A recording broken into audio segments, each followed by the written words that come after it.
میں درجہ سادسہ کے طالب علم تعظیم افضال کو دعوت دوں گا کہ وہ تشریف لائیں اور اپنے شوق حدیث کا اظہار فرمائیں۔ السلام علیکم۔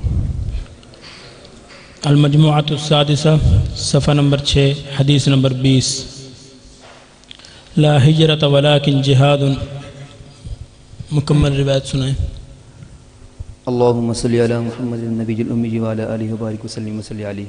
عن ابن عباس رضی اللہ عنہما قال قال رسول اللہ صلی اللہ علیہ وسلم وقال یوم فتح مکہ لا ہجرت ولکن جہاد ونیت وإذا استنفرتم فانفروا وقال يوم فتح مكة إن هذا البلد حرمه الله يوم خلق السماوات والأرض وهو حرام بحرمة الله إلى يوم القيامة ولم يحل القتال فيه لأحد قبلي ولم يحل لي إلا ساعة من نهار فهو حرام بحرمة الله إلى يوم القيامة لا يعزد شوقه ولا ينفر صيده ولا يلتقط لقطته إلا من عرفها ولا يقتلى خلاه فقال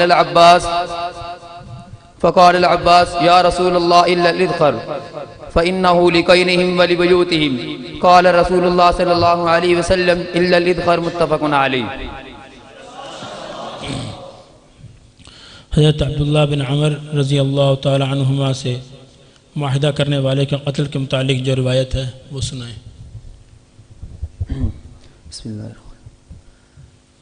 عن عبد الله بن عمرو رضي الله عنهما عن النبي صلى الله عليه وسلم قال من قتل معاهدا لم يرح رائحة الجنة وإن ريحها توجد من مسيرة 40 عاما رواه البخاري۔ السفر قطعة من العذاب، روایت نمبر 29۔ عن ابی ہریرہ رضی اللہ عنہ عن النبی صلی اللہ علیہ وسلم قال السفر قطعة من العذاب يمنع أحدكم طعامه وشرابه ونومه فإذا قضى نهمته فليعجل إلى أهله متفق عليه۔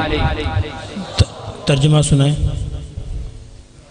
حضرت ابو ہریرہ رضی اللہ تعالی عنہ سے روایت ہے، انہوں نے نبی کریم صلی اللہ علیہ وسلم سے روایت نقل کی ہے، فرمایا کہ سفر ایک عذاب کا ٹکڑا ہے، وہ تم میں سے ہر ایک کو روک دیتا ہے کھانے سے، پینے سے اور سونے سے، پس جب وہ اپنی حاجت کو پورا کر لے تو تو جلدی کر اپنے گھر کی طرف لوٹنے میں۔ جزاک اللہ خیر۔